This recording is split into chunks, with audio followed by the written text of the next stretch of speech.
नमस्ते, मैं हूं किशोर रजवानी। आप देख रहे हैं देश का नंबर 1 न्यूज चैनल। घड़ी इशारा कर रही है 9 बजे रात का। वक्त 100 बात की एक बात का। 100 बात की एक बात में आज भारत के किस वार से चीन चित हो गया, लॉरेंस बिश्नोई के दुश्मन गैंग पर कैसे शिकंजा कस गया, पुतिन के जनमत संग्रह पर नई जंग कहां छिड़ गई और किम जोंग उन का परमाणु प्लान क्या है। खबर है कि रूस के यूक्रेन में अपने और 3 लाख सैनिक उतारने के फरमान के बाद अमेरिका ने अपनी इंटेलिजेंस एजेंसियां पुतिन के पीछे लगा दी हैं। अमेरिका को डर है कि अब पुतिन कुछ भी कर सकते हैं, वो वाकई परमाणु बम का बटन दबा सकते हैं। इसलिए अमेरिका पुतिन की हर चाल पर नजर गड़ाए बैठा है ताकि वक्त रहते रूस के परमाणु हमला करने की भनक लग सके और उससे निपटने की तैयारी पहले से ही की जा सके। बताया गया कि अमेरिका की खुफिया एजेंसियों के चीफ यूक्रेन में फ्रंटलाइन पर रूस की सेना पर नजर रखने के लिए कमर्शियल सैटेलाइटों का इस्तेमाल कर रहे हैं ताकि अगर रूस परमाणु बम दागने की तैयारी करे तो अमेरिका को तुरंत पता चल जाए। इतना ही नहीं, पोलैंड और लिथुआनिया के बीच बसा रूस का कलिनिनग्राद प्रांत भी रडार पर है। वहां होने वाली एक एक हलचल को बारीकी से देखा जा रहा है। ऐसा इसलिए क्योंकि कलिनिनग्राद हाइपरसोनिक मिसाइलों और दोहरे इस्तेमाल वाले हथियारों का गोदाम है। हाल के सालों में रूस ने कलिनिनग्राद में अपनी मिसाइल स्टोरेज साइट काफी अपग्रेड की है, जिससे पश्चिमी देशों को आशंका है कि वहां रूस के परमाणु हथियारों का जखीरा है। असल में इस महीने यूक्रेन की सेना के सिर उठाने के बाद रूस को वहां तगड़ा झटका लगा है और ऐसा लग रहा है कि पुतिन बुरी तरह झल्ला गए और पुतिन के मोबिलाइजेशन ऑर्डर के पीछे भी उनकी बौखलाहट को ही वजह माना जा रहा है। पिछले हफ्ते ही पुतिन ने एक बार फिर ब्रिटेन और बाकी पश्चिमी देशों को परमाणु हमले की धमकी दी थी। वैसे यूक्रेन पर हमला करने से पहले भी पुतिन ने अपनी परमाणु ताकत का दम भरा था और जंग छिड़ने के बाद से वो रह रहकर अपने परमाणु हथियारों का जिक्र छेड़ रहे हैं। लेकिन वो कहते हैं ना कि जो गरजते हैं वो बरसते नहीं। ऐसे में कहीं इस बार पश्चिमी देश पुतिन की चेतावनी को गीदड़ भभकी न समझ लें, इसलिए पुतिन ने इस बार धमकी देने के साथ ये भी कह दिया कि ये कोई झांसा नहीं है। और ये हाल तब है जब अमेरिका पुतिन को परमाणु हमला करने पर खतरनाक अंजाम भुगतने की चेतावनी भी दे चुका है। और अमेरिका के नेशनल सिक्योरिटी एडवाइजर जेक सल्लिवन साफ साफ कह चुके हैं कि रूस के परमाणु हमले का जवाब अमेरिका भी देगा। अमेरिकी सांसद लिंची ग्राहम ने भी चेतावनी दी कि अगर रूस ने यूक्रेन पर परमाणु हमला किया तो वो नेटो पर भी हमला होगा। इतना ही नहीं, मॉस्को में अमेरिकी दूतावास ने रूस में रह रहे अमेरिकियों को वहां से तुरंत निकलने की एडवाइजरी भी जारी कर दी। उधर पुतिन के यूक्रेन के 4 इलाकों में जनमत संग्रह कराने पर यूरोप और अमेरिका भड़क गए। उन्होंने 2 टूक बोल दिया कि पुतिन ने जो जनमत संग्रह करवाया वो नकली है और उसे नहीं माना जाएगा। रूस का प्लान है कि वो 2014 की तरह जनमत संग्रह करवाकर यूक्रेन के 15% हिस्से पर कब्जा कर ले। मतलब 7 महीने से ज्यादा समय से यूक्रेन में जंग लड़ रहे रूस का नया प्लान रेडी है। 30 सितंबर को पुतिन औपचारिक ऐलान करके खेरसोन, डोनेस्क, लुहांस्क और जापोरिजिया पर कब्जा भी करने वाले हैं, क्योंकि रूस के अधिकारियों का दावा है कि इन इलाकों के ज्यादातर लोग रूस का हिस्सा बनना चाहते हैं। मतलब बिना जंग जीते ही रूस यूक्रेन के एक बड़े हिस्से को हथियाने की तैयारी में है। लेकिन ये बात ना अमेरिका को कबूल है और ना यूरोप को, क्योंकि जैसे ही उन्हें भनक लगी कि पुतिन यूक्रेन में क्राइमिया की कहानी दोहराने के मूड में है, उन्होंने रूस के जनमत संग्रह पर सवाल उठाने शुरू कर दिए। और बाइडेन की ओर से एक बयान जारी किया गया जिसमें उन्होंने 2 टूक बोल दिया कि रूस का जनमत संग्रह नकली है और अमेरिका यूक्रेन के किसी भी क्षेत्र को रूस का नहीं मानेगा। यही नहीं, बाइडेन ने भी इस बात के संकेत दिए कि वो रूस पर लगाए गए आर्थिक प्रतिबंध बढ़ा सकते हैं, जिसके बारे में वो अपने सहयोगी देशों से बात कर रहे हैं। मतलब साफ है कि रूस का ये नया पैंतरा अमेरिका पर नहीं चलने वाला, क्योंकि अमेरिका जानता है कि अगर यूक्रेन में फिर से क्राइमिया वाली कहानी दोहराई गई तो उसकी पूरी दुनिया में खूब थू-थू होगी। क्योंकि अगर यूक्रेन का इंच भर हिस्सा भी रूस के पास गया तो वो अमेरिका के लिए हार जैसा होगा, क्योंकि यूक्रेन अमेरिका के दम पर जंग में इतना आगे आया है और उसी की आर्थिक मदद और हथियारों के दम पर वो अब तक जंग में टिका हुआ है। अमेरिका के अलावा यूरोप भी रूस पर भड़का हुआ है। यूरोपियन यूनियन तो रूस पर सख्ती के मामले में अमेरिका से भी आगे निकल गया, क्योंकि यूरोपियन यूनियन की अध्यक्ष ने 2 टूक बोल दिया कि वो रूस के इस नकली जनमत संग्रह और यूक्रेन के किसी भी हिस्से के विलय को स्वीकार नहीं करेगी। इसके अलावा उन्होंने यूरोपियन यूनियन में रूस के खिलाफ 4 नए प्रतिबंध लगाने का भी प्रस्ताव रखा। माना जा रहा है कि इस बार रूस की दिमागी ताकत बढ़ाने वाली और सेना के इस्तेमाल में आने वाली चीजों के निर्यात पर प्रतिबंध लगाया जाएगा। यानी अमेरिका और यूरोप चाहते हैं कि रूस की कमर ही टूट जाए, जबकि पुतिन जनमत संग्रह करवाकर यूक्रेन को 5 टुकड़ों में बांटना चाहते हैं। लेकिन ये काम इतना आसान नहीं लग रहा। माना जा रहा है कि इसी वजह से रूस के करीब 3 लाख सैनिक यूक्रेन भेजे जा रहे हैं, क्योंकि 7 महीने बीतने के बाद भी यूक्रेन थका नहीं है और अमेरिका और यूरोप के दम पर रूस से लड़ रहा है। इस बीच बाइडेन ने ऐलान कर दिया कि वो जेलेंस्की को हथियारों की नई खेप देंगे। यानी एक तरफ रूस जनमत संग्रह कराकर यूक्रेन के कुछ इलाकों को हथियाने के चक्कर में है, तो वहीं दूसरी ओर बाइडेन ज़ेलेंस्की को हथियार पर हथियार दिए जा रहे हैं। और वो भी तब जब रूस जंग के साथ साथ जनमत संग्रह का दांव भी चल चुका है। यानी यूक्रेन में जंग और खतरनाक होने के पूरे चांस है, क्योंकि अमेरिका की सेना भले ही यूक्रेन में ना हो, लेकिन उसके हथियार वहां मौजूद हैं। यही नहीं, अमेरिका यूक्रेन को $1.1 बिलियन यानी 88,000 करोड़ रुपए के और हथियार देने वाला है। पिछले महीने अमेरिका ने यह ऐलान किया था कि वो 8,000 करोड़ रुपए के गोला बारूद और हथियार यूक्रेन को देने वाला है। यानी अमेरिकी हथियार लगातार यूक्रेन पहुंच रहे हैं और रूस की सेना के लिए चुनौती बन रहे हैं। अमेरिका ने 24 फरवरी यानी यूक्रेन जंग के पहले ही दिन बोल दिया था कि उसकी सेना यूक्रेन में जंग नहीं लड़ेगी, लेकिन उसने बाहर से यूक्रेन को मदद देना जारी रखा।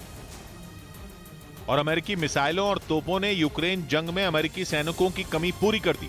अमेरिका इस बार जो हथियार यूक्रेन को देगा उनमें हाइमार्स मल्टीपल लॉन्च रॉकेट सिस्टम भी शामिल है। हाइमार्स एक भारी भरकम ट्रक पर फिट चलता फिरता मिसाइल लॉन्चर है। ये बिना रुके एक के बाद एक 6 गाइडेड मिसाइलें दाग सकता है, जो जीपीएस का इस्तेमाल करती हैं और सीधे अपने टारगेट पर गिरती हैं। इसके अलावा यूक्रेन को गोला बारूद और एंटी ड्रोन सिस्टम भी मिलने वाले हैं। यानी एक बार फिर अमेरिका यूक्रेन के हाथ में ऐसे हथियार देने वाला है जो रूस के दांत खट्टे करने का दम रखते हैं। उधर खबर है कि भारत बहुत जल्द आर्मेनिया को 2,000 करोड़ रुपए के हथियार एक्सपोर्ट करेगा। हथियारों का एक्सपोर्ट करने के मामले में ये भारत की बड़ी छलांग मानी जा रही है, जिसमें सबसे खास है भारत का Pinaka multi barrel rocket launcher. पूरी तरह से स्वदेशी पिनाका का पहली बार एक्सपोर्ट किया जाएगा। पिनाका भारत में बना ऐसा रॉकेट सिस्टम है जो किसी भी जंग का रुख पलट सकता है। रफ्तार के अलावा सटीक निशाना इसकी बड़ी खासियत है। आर्मेनिया के लिए पिनाका गेम चेंजर साबित हो सकता है। अजरबैजान के खिलाफ जंग में आर्मेनिया को ऐसे ही हथियारों की जरूरत है। अजरबैजान मोटे तौर पर तुर्की और पाकिस्तान से मिले हथियारों का इस्तेमाल कर रहा है। तुर्की का वही बारकताश ड्रोन जिसे उसने भारत को देने से इनकार कर दिया था, वही बारकताश ड्रोन अजरबैजान इस्तेमाल कर रहा है। ऊपर से दावा तो यह है कि केवल हथियार ही नहीं, कई लड़ाके भी पाकिस्तान के हैं जो अजरबैजान के लिए लड़ रहे हैं। मतलब ये कि अजरबैजान के पीछे तुर्की और पाकिस्तान खड़े हैं जो हथियारों से उसकी मदद कर रहे हैं, जबकि कुछ इसी तरह अब आर्मेनिया के पीछे भारत खड़ा होगा और भारत के हथियारों से अजरबैजान पर वार होगा। या यूं भी कहा जा सकता है कि जंग का मैदान कोई भी हो, एक तरफ तुर्की और पाकिस्तान होंगे तो सामने सीना तानकर हिंदुस्तान खड़ा होगा। भारत आर्मेनिया को कुल 6 पिनाका रॉकेट लॉन्चिंग सिस्टम देगा। इसके अलावा एंटी टैंक रॉकेट और गोला बारूद भी आर्मेनिया को भारत देने वाला है। कुल मिलाकर यह ऑर्डर करीब 2,000 करोड़ का होगा। भारत के लिए ये एक बड़ी जीत मानी जा रही है। भारत का लक्ष्य है कि 2025 तक हथियारों का एक्सपोर्ट 35,000 करोड़ तक पहुंचाया जाए। पिछले साल रक्षा से जुड़े उपकरणों के निर्यात का आंकड़ा 13,000 करोड़ का रहा था। मतलब ये कि हथियारों के एक्सपोर्ट के मामले में भारत तेजी से आगे बढ़ रहा है। इधर पीएफआई पर बैन के बाद कई राज्यों ने भी इस पर एक्शन ले लिया। तमिलनाडु, केरल और कर्नाटक समेत कई राज्यों ने पीएफआई के खिलाफ अधिसूचना जारी कर दी, जिसके तहत पीएफआई और इससे जुड़े संगठनों को गैर कानूनी करार दे दिया गया। पीएफआई पर हुई इस कार्रवाई का असर सोशल मीडिया पर भी दिखा। ट्विटर ने न केवल पीएफआई बल्कि उसके बड़े नेताओं के अकाउंट भी बैन कर दिए। केरल हाईकोर्ट ने पीएफआई को प्रदर्शनों के दौरान सरकारी संपत्ति के नुकसान की भरपाई करने का आदेश दिया। अदालत ने उस पर 5 करोड़ 20 लाख का जुर्माना लगाया। उधर जम्मू के उधमपुर में एक दिन में 2 बम धमाकों से दहशत मच गई। जानकारी के मुताबिक ये दोनों धमाके अलग अलग बसों में हुए, जिससे वहां हड़कंप मच गया। वहां से आए एक सीसीटीवी वीडियो में एक बस में जोरदार ब्लास्ट होता दिखाई दिया। बताया गया कि ये बस पेट्रोल पंप के पास खड़ी थी, जिसमें रात में करीब 10:30 बजे धमाका हो गया। गनीमत ये रही कि इस दौरान बस खाली थी, जिससे किसी को जान का नुकसान नहीं हुआ। हालांकि धमाके की चपेट में आने के बाद 2 लोगों को अस्पताल में भर्ती कराया गया। उधर सुबह होते होते एक और बस में इसी तरह विस्फोट की खबर सामने आई, जिससे उधमपुर में दहशत मच गई। बसों को जो एग्जामिन किया गया है, सिमिलर किस्म की ब्लास्ट लग रही है। पुलिस ने आशंका जताई कि 8 घंटे के अंदर हुए 2 धमाके किसी बड़ी साजिश का हिस्सा हो सकते हैं। वहीं दावा किया गया कि विस्फोट के लिए स्टिकी बम का इस्तेमाल किया गया, जिसे मैग्नेटिक बम भी कहा जाता है। ये लोहे की सतह पर चिपक जाता है। इसके बाद इसे टाइमर या फिर रिमोट की मदद से ऑपरेट किया जा सकता है। और उधमपुर में भी इन्हीं बमों की मदद से धमाके की आशंका जताई गई, जिसके बाद पुलिस और सेना के जवानों ने सर्च ऑपरेशन तेज कर दिया, जिसके लिए खोजी कुत्तों और एक्सप्लोजिव डिटेक्टर की मदद से बस के इर्द गिर्द तलाशी ली गई। वहाँ रखे डिब्बों और बाकी सामान को भी खंगाला गया। इसके अलावा वहाँ एक जवान बम निरोधक जैकेट पहनता दिखाई दिया, जिसने बस के अंदर जाकर भी अच्छी तरह से तलाशी ली। उधर धमाकों की खबर लगते ही लोगों का गुस्सा भी फूट पड़ा, जिसके बाद उधमपुर के लोगों ने इन धमाकों को पाकिस्तान की साजिश बताया। और जम्मू में दहशत फैलाने का आरोप लगाते हुए पाकिस्तान के खिलाफ जमकर नारेबाजी की। पाकिस्तान मुर्दाबाद, मुर्दाबाद, मुर्दाबाद, पाकिस्तान मुर्दाबाद, मुर्दाबाद, मुर्दाबाद। उन्होंने दावा किया कि पाकिस्तान लगातार जम्मू में माहौल बिगाड़ने की साजिश रच रहा है, जिस पर लगाम लगाना जरूरी है। ये हमारे शहर की सुरक्षा का बिल्कुल एक सेंध लगी है बुरी तरह। साथ ही उन्होंने सरकार से इस मामले में जल्द से जल्द आरोपियों को गिरफ्तार करने की मांग भी की। इधर पटना में एक महिला अधिकारी अपने बयान पर फंस गईं। राष्ट्रीय महिला आयोग ने बिहार में महिला एवं बाल विकास निगम की एमडी हरजोत कौर को नोटिस भेजा और एक दिन पहले दिए उनके बयान पर जवाब मांगा। ये मामला बढ़ता देख बिहार के मुख्यमंत्री नीतीश कुमार ने भी जांच के बाद कार्रवाई का भरोसा दिया। एक एक चीज को देख रहे हैं, अगर जरा भी होगा एक्शन लिया जाएगा। हालांकि विवाद बढ़ने पर हरजोत कौर ने अपने बयान पर खेद जताया। कही गई बातों से किसी की भी भावनाओं को ठेस लगा तो मैं उसके लिए खेद व्यक्त करती हूं। इस बीच जर्मनी तक पहुंचने वाली रूस की गैस पाइपलाइन में गैस लीक होने के मामले बढ़ने की खबर है। अब तक 4 जगहों पर पाइपलाइन से गैस लीक होने की खबर लग चुकी है, जबकि माना जा रहा है कि इस पाइपलाइन में ऐसी जगह और भी हो सकती है। इसीलिए बढ़ती लीक अब यूरोप की टेंशन बढ़ाने लगी है, क्योंकि अगर पूरे बाल्टिक सागर में गैस फैल गई तो इसके नतीजे बेहद गंभीर हो सकते हैं। आसपास के कई किलोमीटर के हिस्से को पूरी तरह बंद कर दिया गया है। शुरुआत में जिन 2 जगहों पर गैस लीक की घटना सामने आई थी वो डेनमार्क की समुद्री सीमा का हिस्सा था, लेकिन इस बार समुद्र में जिन 2 जगहों पर गैस लीक की घटनाएं हुई हैं वो स्वीडन की समुद्री सीमा बताई जा रही है। हालांकि दावा यह है कि पाइपलाइन में लीक धमाकों की वजह से ही हुई है। बवाल इस कदर भड़का कि यूरोप को यूक्रेन से ज्यादा टेंशन पाइपलाइन की होने लगी है। लोग ये नहीं समझ पा रहे कि आखिर पाइपलाइन को तबाह करने से किसी को क्या फायदा होगा, लेकिन पश्चिमी मीडिया खुलकर दावा कर रहा है कि धमाके के पीछे खुद पुतिन का ही दिमाग है। बल्कि ये तक दावा किया जा रहा है कि इस हमले के पीछे पुतिन के स्पेशल कमांडो का हाथ है। रूस के पास एक ऐसी ब्रिगेड है जो समुद्र में सैकड़ों फीट गहराई में उतरकर किसी ऑपरेशन को अंजाम दे सकती है, और वो भी इतने खुफिया अंदाज में कि किसी को शक तक न हो। रूस के ये खास कमांडो फ्रॉगमैन कहे जाते हैं। रूस की स्पेशल फोर्स को खास तौर पर पानी में खुफिया ऑपरेशनों के लिए ट्रेनिंग दी जाती है। सी डाइविंग के सारे उपकरण लेकर ये कमांडो लंबे वक्त तक पानी में रह सकते हैं। इनके पास खास तरह की बंदूकें होती हैं जिन्हें अंडर वाटर गन कहा जाता है। रूस के पास ऐसे ही ऑपरेशन के लिए रोबोट सबमरीन भी है और मिलिट्री डॉल्फिन भी। सबमरीन ऐसी हैं जो बेहद छोटी होने के बावजूद बड़े बड़े काम कर सकती हैं। बिना किसी सैनिक के सबमरीन पानी में उतरकर किसी भी ऑपरेशन को अंजाम दे सकती है, जबकि मिलिट्री डॉल्फिन तो ऐसी हैं जिन पर किसी दुश्मन को शक तक नहीं होता। काला सागर में तो रूस की ऐसी सैकड़ों डॉल्फिन होने की खबरें कई बार आई हैं। दावा है कि इस तरह की डॉल्फिन समुद्र में रूस की सबसे काबिल जासूस है। दावा यह है कि रूस ने खुफिया तरीके से बाल्टिक सागर में इस ऑपरेशन को अंजाम दिया है ताकि यूरोप की परेशानी बढ़ाई जा सके। और यूरोप के कई देश इस मामले में सीधा सीधा पुतिन को गुनहगार बता चुके हैं। दावा किया जाता रहा है कि जानबूझकर यूरोप की टेंशन बढ़ाने के लिए इस ऑपरेशन को अंजाम दिया गया है। इसीलिए हमलों के 2 दिन बाद रूस को सफाई देनी ही पड़ी। रूस ने पाइपलाइन पर हमले से किसी भी तरह का कोई कनेक्शन होने से साफ इनकार कर दिया, बल्कि हमलों के पीछे रूस का हाथ होने वाली कहानियों को उसने कोरी बकवास बता दिया। रूस का मानना है कि पाइपलाइन में धमाके की जांच से सच जरूर सामने आएगा। रूस मामले की जांच शुरू भी कर चुका है, लेकिन रूस तो सीधा उंगली उठा रहा है अमेरिका पर। रूस का आरोप है कि इस हमले में अमेरिका का हाथ माना जाना चाहिए, क्योंकि जहां धमाका हुआ वहां अमेरिका की खुफिया एजेंसी की निगरानी रहती है। इससे पहले यह खबर भी आ चुकी है कि अमेरिका की खुफिया एजेंसी CIA को पाइपलाइन में धमाके की पहले से आशंका थी। यही वजह है कि रूस ने सीधा अमेरिकी राष्ट्रपति बाइडेन से धमाके पर सफाई मांग ली। लेकिन हैरानी की बात यह है कि रूस और अमेरिका दोनों ही पाइपलाइन के धमाके से खुद को अलग कर रहे हैं। दोनों ही एक दूसरे पर धमाके का आरोप लगा रहे हैं। और अमेरिका तो पहले से कह रहा है कि रूस ने ही नॉर्थ स्ट्रीम पाइपलाइन को तबाह करने की कोशिश की है। ये मामला अब संयुक्त राष्ट्र के सामने पहुंचने वाला है। शुक्रवार को संयुक्त राष्ट्र सुरक्षा परिषद इस मामले की सुनवाई करेगी। नॉर्थ स्ट्रीम 1 और 2 दोनों ही पाइपलाइन रूस के पश्चिमी छोर से शुरू होकर जर्मनी तक पहुंचती हैं। नॉर्थ स्ट्रीम 1 पाइपलाइन से रूस पहले भी जर्मनी तक नेचुरल गैस की सप्लाई करता रहा है, लेकिन नॉर्थ स्ट्रीम 2 पाइपलाइन इसलिए बनाई गई थी ताकि ज्यादा गैस यूरोप तक पहुंचाई जा सके। नॉर्थ स्ट्रीम 1 के मुकाबले नॉर्थ स्ट्रीम 2 की गैस ले जाने की क्षमता दुगनी है। इसी मकसद से बाल्टिक सागर में पाइपलाइन बिछाई गई थी, लेकिन नॉर्थ स्ट्रीम 2 के शुरू होने से पहले ही यूक्रेन में जंग छिड़ गई, जिसके बाद जर्मनी ने नॉर्थ स्ट्रीम 2 को शुरू नहीं किया, जबकि नॉर्थ स्ट्रीम 1 से गैस की सप्लाई कुछ हफ्ते पहले रूस ने बंद कर दी। माना जा रहा है कि समुद्र के नीचे बिछी पाइपलाइन में धमाका कोई तकनीकी वजह से नहीं हुआ, इसलिए मामले में किसी बड़ी साजिश की बू आ रही है। इधर अखिलेश यादव समाजवादी पार्टी के अध्यक्ष होंगे। लखनऊ में समाजवादी पार्टी के सम्मेलन में अखिलेश यादव को फिर राष्ट्रीय अध्यक्ष चुन लिया गया। देश को बचाने के लिए अगर कोई आगे आ सकता है तो उत्तर प्रदेश में समाजवादी लोग हैं। दिल्ली पुलिस ने द्वारका से हथियारों के साथ 3 बदमाशों को गिरफ्तार कर लिया। एथलीट नीरज चोपड़ा गुजरात के वडोदरा में आयोजित गरबा कार्यक्रम में शामिल हुए।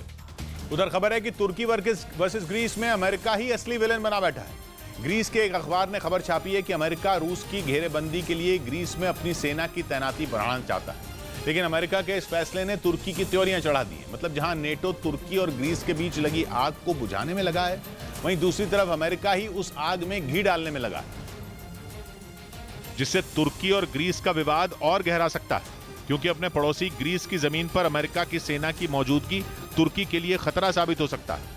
और ग्रीस में जिस जगह को अमेरिका अपना सैन्य अड्डा बनाना चाहता है, वो तो तुर्की के लिए उससे भी बड़ी टेंशन है। ग्रीस के अखबार का दावा है कि अमेरिका ग्रीस के अलेक्जेंड्रोपोली बंदरगाह पर अपनी नौसेना तैनात करना चाहता है। उत्तरी ग्रीस में मौजूद अलेक्जेंड्रोपोली शहर एजियन सागर के मुहाने पर बसा है, और एजियन सागर ग्रीस और तुर्की के बीच में है, जिस पर हक के लिए दोनों में लड़ाई है। इसलिए अलेक्जेंड्रोपोली में अमेरिकी फौज की तैनाती तुर्की के लिए सीधा खतरा है। लेकिन बात बस इतनी ही नहीं है। खबर यह भी है कि अमेरिका के सीनियर सैन्य अधिकारियों ने ग्रीस के इस बंदरगाह के विस्तार और उसे आधुनिक बनाने की भी पेशकश की है, ताकि नेटो के पूर्वी छोर पर रूस के खिलाफ मजबूत किलेबंदी की जा सके। इसके लिए अमेरिका अलेक्जेंड्रोपोली बंदरगाह पर अपने अर्ली बर्ग क्लास के डिस्ट्रॉयर तैनात करना चाहता है। ये डिस्ट्रॉयर इलेक्ट्रॉनिक वॉरफेयर में माहिर है और खतरनाक गाइडेड मिसाइलों से लैस है। अमेरिका का दावा है कि उत्तरी एजियन सागर में ऐसे खतरनाक जंगी जहाजों की तैनाती रूस को घेरने का प्लान है, लेकिन उसके इस फैसले से डर तुर्की गया है, क्योंकि तुर्की और ग्रीस भले ही नेटो के सदस्य हैं, लेकिन दोनों के बीच दशकों से 36 का आंकड़ा है। दोनों देशों के बीच विवादों की ऐसी लंबी चौड़ी लिस्ट है जो आज तक सुलझाई नहीं सुलझी। समुद्री सीमा के झगड़े से लेकर natural gas, air space boundary और एजियन सागर के टापुओं के हक तक तुर्की और ग्रीस में कई मुद्दों पर ठनी पड़ी है। उस पर अगर अमेरिका अपने तगड़े जंगी जहाज एजियन सागर में उतारेगा तो तुर्की को ऐतराज होगा ही। इससे अमेरिका और नेटो तो रूस से जंग जब लड़ेंगे तब लड़ेंगे, उससे पहले अमेरिका का फैसला नेटो के अंदर ही लड़ाई जरूर करवा सकता है। और जब नेटो के अपने ही घर में फूट हो तो रूस जैसे दुश्मन से लड़ाई कैसे लड़ी जाएगी। अमेरिका भले ही जितने दावे करे कि ग्रीस में अपनी सेना तैनात करके वो रूस से लोहा लेना चाहता है, लेकिन तुर्की को ग्रीस और अमेरिका की ये करीबी पसंद नहीं आ रही। पिछले हफ्ते ही अमेरिका ने ग्रीस को अपने 2 F-16 फाइटर जेट भी बेचे हैं। वो F-16 जेट जिन्हें तुर्की को बेचने से अमेरिका 1 साल से टालमटोल कर रहा है। तुर्की ने पिछले साल अक्टूबर में अमेरिका से 40 F-16 फाइटर जेट मांगे थे, लेकिन अब तक अमेरिका ने उसे लटकाया हुआ है और तुर्की एक मजबूत लड़ाकू विमान की तलाश में दर-दर भटक रहा है। तुर्की को डर है कि कहीं इस बीच अगले दशक तक ग्रीस की एयरफोर्स तुर्की से ज्यादा ताकतवर न हो जाए। ऐसे में अगर ग्रीस में समंदर में भी अमेरिका आकर खड़ा हो जाएगा तो आसमान और पानी दोनों जगह ग्रीस का पलड़ा भारी हो जाएगा। यह भी मुमकिन है कि अपने साथ अमेरिका को खड़ा देखकर ग्रीस की हिम्मत बढ़ जाए और वो तुर्की को ललकार ही दे। ऐसे में तुर्की क्या कर पाएगा? सवाल यह है कि जब अमेरिका भी नेटो का सदस्य है तो उसकी ग्रीस में मौजूदगी से तुर्की को डर क्यों है? नेटो का सदस्य होने के हिसाब से तो अमेरिका तुर्की और ग्रीस दोनों का दोस्त हुआ, लेकिन बात यह है कि जो बाइडेन के दौर में अमेरिका का ग्रीस की तरफ झुकाव कुछ ज्यादा है। इसकी वजह भी है। नेटो का पार्टनर होने के बावजूद तुर्की के रूस से व्यापारिक, सैन्य और ऊर्जा संबंध काफी मजबूत है। और तो और जब पूरा नेटो जंग की वजह से यूक्रेन की तरफ और रूस के खिलाफ खड़ा है, तब भी तुर्की रूस से अपने आर्थिक और राजनीतिक रिश्ते मजबूत करने में लगा है। उसने अमेरिका के दबाव के बावजूद रूस पर प्रतिबंध तक नहीं लगाए हैं। इसी बात से अमेरिका को मिर्ची लगी हुई है। ऐसे में ग्रीस में सैन्य मौजूदगी बढ़ाने का फैसला अमेरिका की तुर्की के पर कतरने की चाल भी हो सकती है। और यह भी हो सकता है कि इसके जरिए अमेरिका एक तीर से 2 निशाने साधना चाहता हो। पहला निशाना तो हुआ रूस, ग्रीस में अपनी सेना बढ़ाकर रूस के खिलाफ एजियन सागर के इलाके में अपनी ताकत बढ़ाना, और दूसरा लगे हाथ तुर्की को भी उसकी जगह दिखा देना, उसे यह जता देना कि वो रूस और नेटो दोनों से रिश्ते बनाकर अमेरिका के साथ डबल गेम नहीं खेल सकता। इधर दिल्ली में मानसून खत्म हो गया। मौसम विभाग ने बताया कि दिल्ली और उसके आसपास के राज्यों से मानसून की विदाई हो चुकी है। अरुणाचल प्रदेश के दौरे पर गए रक्षा मंत्री राजनाथ सिंह दिबांग घाटी पहुंचे, जहां उन्होंने देश की सुरक्षा में तैनात जवानों से मुलाकात की और उनका हौसला बढ़ाया। सूर्य कुमार यादव T20 क्रिकेट में एक कैलेंडर वर्ष में सबसे ज्यादा रन बनाने वाले भारतीय बल्लेबाज बन गए। उन्होंने 2022 में 21 पारियों में 732 रन बनाए। इससे पहले ये रिकॉर्ड शिखर धवन के नाम पर था।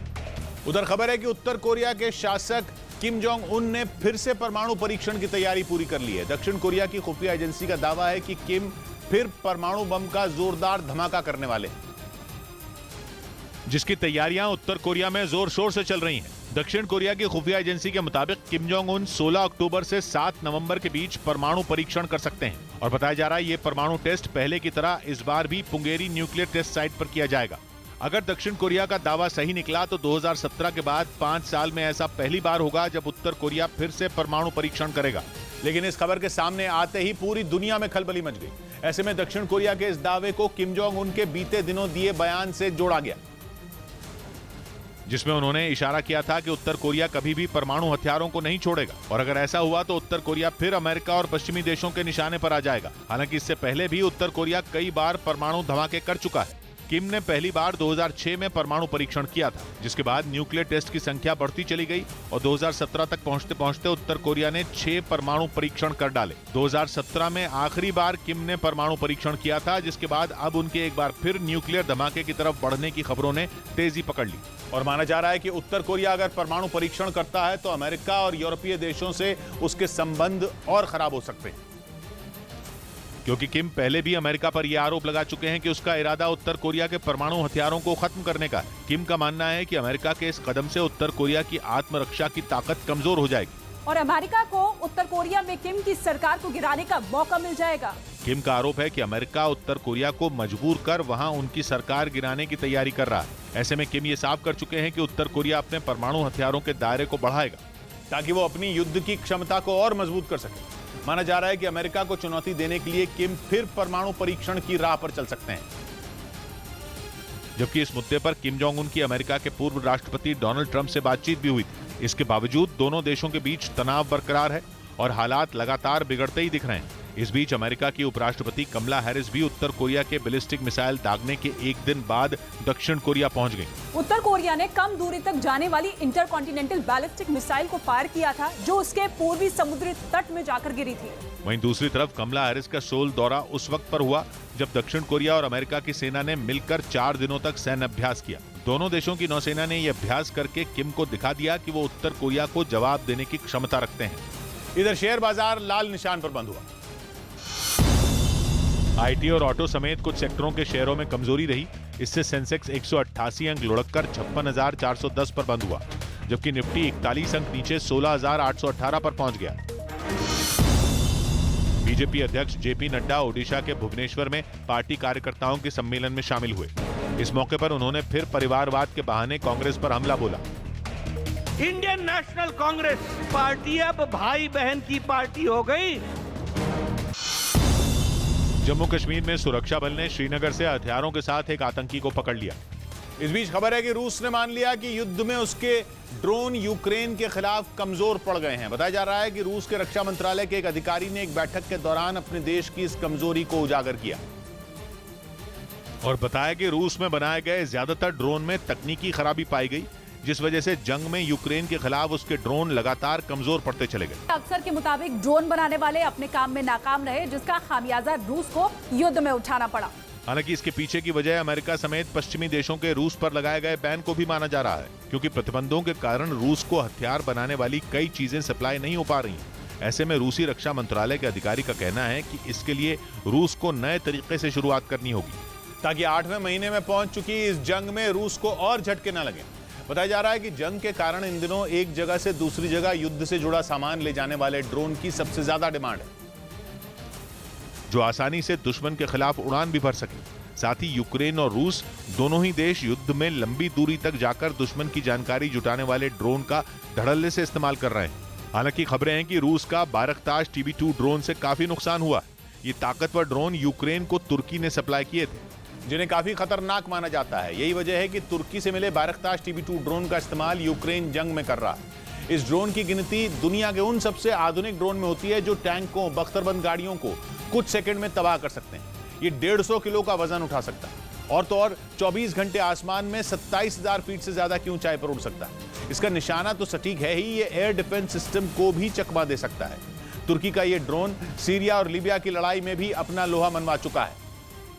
जबकि रूसी सेना इस जंग में अपने ताकतवर ओरलान 10 ड्रोन का इस्तेमाल कर रही है। इस ड्रोन ने ज़ेलेंस्की की सेना को कई मौकों पर चकमा दिया है और रूसी सैनिकों को दुश्मन की लोकेशन की सटीक जानकारी देने का काम किया है। रूस के ओरलान 10 ड्रोन को रूसी सेना का एक खतरनाक हथियार माना जाता है और इसकी मदद से रूस ने यूक्रेन के कई टैंक, बख्तरबंद गाड़ियां और हथियारों के बड़े गोदाम तबाह करने का दावा भी किया था। लेकिन जिस तरह यूक्रेन की फौज इन ड्रोन को आसानी से निशाना बनाने लगी, उसने रक्षा विशेषज्ञों को भी हैरत में डाल दिया। जिसके बाद रूस की तरफ से अब ये मान लिया गया कि उसके ड्रोन जंग के मैदान पर कमजोर पड़ते गए। यही वजह रही कि बीते दिनों ईरान ने रूस को अपने शाहिद 136 ड्रोन भेजे, जो यूक्रेन को तबाह करने के लिए उसके आसमान में मंडराने लगे। और रूस ने ईरान के इन ड्रोन से यूक्रेन के कई ठिकानों को निशाना बनाया, जिसमें 3 दिन पहले ओडेसा में हुआ हमला भी शामिल बताया गया। इधर बद्रीनाथ में आईटीबीपी ने सफाई अभियान चलाया। उत्तराखंड के बद्रीनाथ धाम में आईटीबीपी के कई जवानों ने मंदिर के पास और नदी किनारे सफाई अभियान चलाया। यूपी के अलीगढ़ में एक फैक्ट्री में अमोनिया गैस लीक हो गई, जिससे वहां काम करने वाली कई महिलाओं ने सांस लेने में तकलीफ होने की शिकायत की, जिसके बाद उन्हें तुरंत अस्पताल में भर्ती करवाया गया। टीम इंडिया को अगले महीने ऑस्ट्रेलिया में शुरू होने वाले T20 वर्ल्ड कप से पहले बड़ा झटका लगा। खबर है कि तेज गेंदबाज जसप्रीत बुमराह चोट की वजह से इस टूर्नामेंट से बाहर हो गए। उधर खबर है कि चीन को टक्कर देने के लिए अमेरिका ने प्रशांत महासागर में बसे 11 देशों से समझौता करने की प्लानिंग की है। पता चला है कि ये देश अमेरिका के साथ समझौते के लिए मान भी गए हैं और इन देशों में सोलोमन आइलैंड्स भी शामिल हैं। यानी अमेरिका ने एक ऐसे देश में सेंधमारी की है जहां चीन अपना सैन्य ठिकाना बनाने के चक्कर में। चीन ने ऑस्ट्रेलिया की नाक के नीचे सोलोमन आइलैंड्स को सैन्य समझौता करने के लिए मना लिया था और ऑस्ट्रेलिया कुछ नहीं कर पाया था। लेकिन ऑस्ट्रेलिया का बदला अमेरिका लेगा, जिसके लिए उसने वो काम कर दिया जो चीन भी नहीं कर पाया। क्योंकि खबर है कि सोलोमन आइलैंड समेत प्रशांत महासागर में बसे 11 देश अमेरिका के साथ समझौता करने के लिए तैयार हो गए। लेकिन अमेरिका के लिए ये काम इतना आसान नहीं था। चीन को चक्रव्यूह में फंसाने के लिए अमेरिका को अपना खजाना खोलना पड़ा। या यूं कहें कि अमेरिका ने इन देशों को समझौते के बदले निवेश का ऑफर दिया, जिसे सोलोमन आइलैंड समेत 11 छोटे द्वीप ठुकरा ही नहीं पाए। अमेरिकी अधिकारियों ने दावा किया कि सोलोमन आइलैंड्स के राष्ट्रपति समेत सभी देशों के नेताओं ने 11 पॉइंट वाले बयान पर सहमति जताई। इससे पहले बुधवार को खबर आई थी कि सोलोमन आइलैंड्स के राष्ट्रपति बयान पर साइन के लिए तैयार नहीं है, जिसके बाद अमेरिका ने ऐसा दांव चला कि सोलोमन आइलैंड्स उसे ठुकरा ही नहीं पाया। वैसे अमेरिका ने इस पर कोई औपचारिक बयान जारी नहीं किया है, लेकिन वॉशिंगटन पोस्ट ने दावा किया कि अमेरिका ने सोलोमन आइलैंड समेत 11 देशों में करोड़ों डॉलर के निवेश का वादा किया है। मतलब अमेरिका ने पूरा मन बना लिया है कि वो चीन का समंदर में राज करने का सपना तोड़कर ही दम लेगा। वैसे इन देशों को अपनी ओर करने की कोशिश चीन भी कर चुका है और कुछ महीने पहले चीन के विदेश मंत्री इन देशों के दौरे पर गए थे, लेकिन उनकी दाल नहीं गली। प्रशांत महासागर के किसी देश ने उनकी डील नहीं मानी, क्योंकि कहा जा रहा था कि चीन ने वहां सैन्य ठिकाना बनाने और वहां की सुरक्षा व्यवस्था में हस्तक्षेप का प्रस्ताव रखा था, जो किसी देश को ठीक नहीं लगा था। लिहाजा चीन के विदेश मंत्री खाली हाथ लौट आए। सोलोमन आइलैंड से भी चीन का सैन्य समझौता चोरी छिपे हुआ था, जिसका कभी कोई औपचारिक ऐलान नहीं हुआ, लेकिन अमेरिका और ऑस्ट्रेलिया को इसकी भनक लग गई, जिसके बाद अमेरिका ने पैसों का खेल खेला और छोटे छोटे देशों को अपने पाले में कर लिया। इधर नवरात्र पर प्रधानमंत्री अंबाजी मंदिर में पूजा करेंगे। अपने गुजरात दौरे के दूसरे दिन प्रधानमंत्री मोदी अंबाजी मंदिर में दर्शन करेंगे। पहले दिन उन्होंने राज्य के लिए 34,000 करोड़ से ज्यादा की परियोजनाओं का शिलान्यास और लोकार्पण किया। डबल इंजन की सरकार बनने के बाद और घर बनाने में भी तेजी आई है। वाराणसी की अदालत में ज्ञानवापी से जुड़े एक मामले की सुनवाई 7 अक्टूबर तक टल गई। जजमेंट रिजर्व रखा है, 7 अक्टूबर को इस मुद्दे पे जजमेंट आएगी। इंग्लैंड और मेजबान पाकिस्तान के बीच रात 8 बजे से लाहौर में छठा T20 मैच खेला जाएगा। 7 मैचों की इस सीरीज में पाकिस्तान 3-2 से आगे। इस बीच बिहार के भागलपुर से हैरान कर देने वाला एक वीडियो सामने आया, जिसमें चलती ट्रेन की खिड़की से लोगों ने मोबाइल चोरी के आरोपी को लटका दिया और काफी दूर तक उसे इसी तरह चलती ट्रेन की खिड़की से लटकाए रखा। इस दौरान वो गिड़गिड़ाते हुए लोगों से उसका हाथ न छोड़ने की मिन्नतें भी करता रहा। हालांकि उन्होंने उसका हाथ तो नहीं छोड़ा, लेकिन सबक सिखाने के लिए उसे खिड़की से ऊपर भी नहीं खींचा। थोड़ी देर के बाद लोगों ने चोर को जैसे ही ट्रेन की खिड़की से अंदर खींचा, वहां मौजूद बाकी लोगों ने उस पर लात घूंसों की बरसात शुरू कर दी। कोई उसके सिर पर घूंसे मारने लगा तो कोई उसकी कमर पर लातें बरसाता रहा। इस बीच कुछ लोग उसे घसीटकर आगे की तरफ ले आए और फिर सीट पर चढ़कर लातों के साथ कुछ महिलाओं ने चप्पलों से भी उसकी पिटाई शुरू कर दी।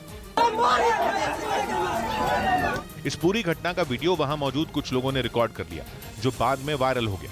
बताया गया कि ये चोर रेलवे स्टेशन पर ट्रेन की खिड़की से एक आदमी का मोबाइल छीनने की कोशिश कर रहा था, लेकिन उसके कामयाब होने से पहले ही लोगों ने उसे पकड़ लिया और उसी दौरान ट्रेन चल पड़ी।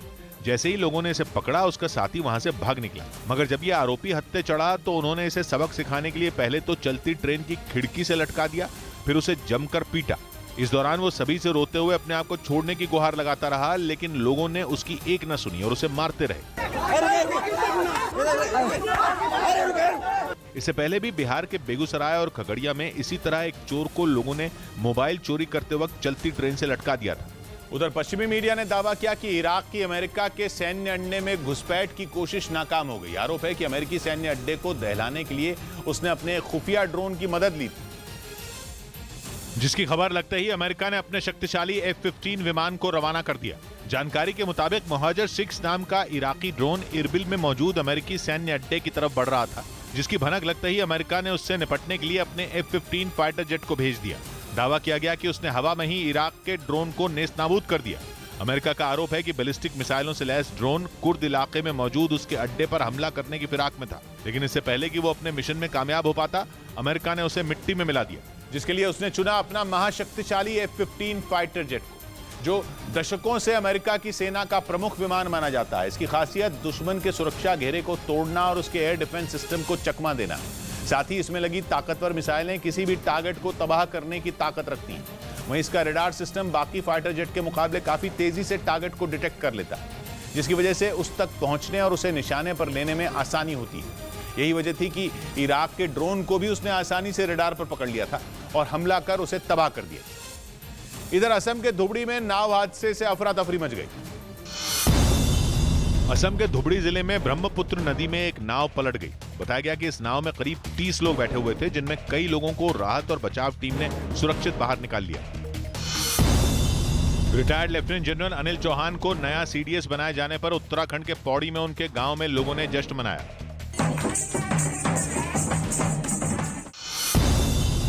मुंबई के BKC मैदान में दशहरा रैली के लिए शिंदे गुट ने पोस्टर जारी कर दिया, जिसमें बाला साहब ठाकरे की तस्वीर भी लगाई गई। इस बीच स्वीडन की हथियार बनाने वाली कंपनी ने भारत में अपना सबसे एडवांस्ड वेपन सिस्टम तैयार करने का ऐलान किया, जिसके लिए वो भारत में ही अपनी मैन्युफैक्चरिंग यूनिट लगाएगी। मतलब ये कि प्रधानमंत्री नरेंद्र मोदी की मेक इन इंडिया मुहिम कामयाबी का एक और झंडा गाड़ेगी, क्योंकि ये पहली बार है जब स्वीडन की बड़ी रक्षा कंपनी साब एबी अपने देश से बाहर कोई हथियार तैयार करेगी। खबर है कि ये कंपनी भारत में उस anti tank grenade launcher Carl Gustav M4 का प्रोडक्शन करेगी, जो पूरी दुनिया में अपनी ताकत का लोहा मनवा चुका है। कंधे पर रखकर चलाया जाने वाला ये खतरनाक हथियार भारी भरकम टैंकों को तबाह करने की ताकत रखता है। और पश्चिमी मीडिया का दावा है कि इस हथियार से यूक्रेन की सेना जंग के मैदान में रूसी सेना के छक्के छुड़ा रही है, क्योंकि ये ऐसा हथियार है जिसकी मदद से एक नहीं बल्कि 10 अलग अलग तरह के रॉकेट दागे जा सकते हैं। और भारत की सेना भी पिछले कई वर्षों से स्वीडन के इस हथियार का बड़े पैमाने पर इस्तेमाल भी कर रही है, जिसका पहला version Karl Gustav M1 Sweden ने 1946 में ही तैयार कर लिया था, जबकि भारत में इस हथियार का सबसे advanced version Karl Gustav M4 तैयार किया जाएगा, जिसकी मदद से 1 मिनट में 6 रॉकेट दागे जा सकते हैं, जिसकी रेंज करीब 2000 मीटर है। मतलब 2 किलोमीटर की दूरी से दुश्मन को निशाना बनाया जा सकता है। स्वीडन की रक्षा कंपनी साब एबी का दावा है कि भारत में इस घातक हथियार का प्रोडक्शन 2024 में शुरू कर दिया जाएगा। और कंपनी ने यह भरोसा भी दिया है कि इस हथियार का प्रोडक्शन शुरू होने के बाद वो सबसे पहले भारतीय सेना की मांग को पूरा करेगी। और भारत में बनने वाले Carl Gustav M4 anti tank grenade launcher से उन जवानों को लैस किया जाएगा जो LAC पर चीन की चुनौती से निपटने के लिए तैनात हैं, जिसके बाद चीनी सैनिक भारत की सीमा के पास भटकने की जुर्रत तक नहीं कर पाएंगे, क्योंकि इसकी मदद से हमले के लिए तैयार होने में ज्यादा वक्त नहीं लगता और वजन कम होने की वजह से इसे आसानी से कहीं भी ले जाया जा सकता है। साथ ही इससे दागे गए गोले आवाज की रफ्तार से टारगेट की ओर बढ़ते हैं, जो करीब 500 मीटर दूर मौजूद टैंक को पलक झपकते ही तबाह करने की ताकत रखते हैं। और अगर दुश्मन चलती हुई गाड़ी में मौजूद है तो उसकी सटीक रेंज करीब 400 मीटर, जबकि इसकी मदद से दागे गए लेजर गाइडेड रॉकेट तो 2000 मीटर दूर तक जा सकते हैं। इधर केजरीवाल शनिवार से गुजरात का दौरा करेंगे।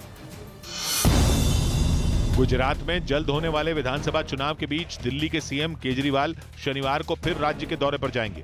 वहां वो जूनागढ़ और सुरेंद्रनगर में जनसभा करेंगे।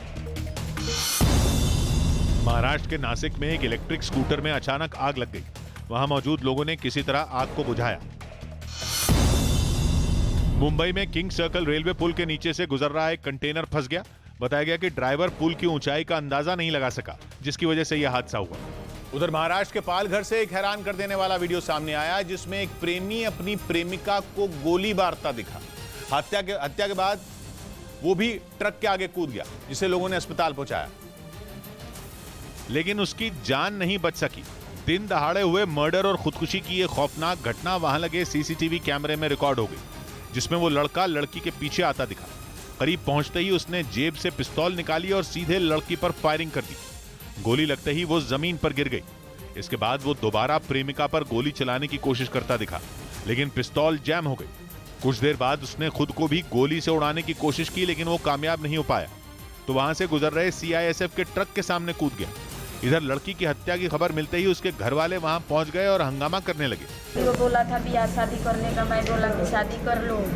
वहीं सीआईएसएफ के जवानों ने पुलिस की मदद से घायल लड़के को अस्पताल पहुंचाया, लेकिन तब तक वो दम तोड़ चुका था।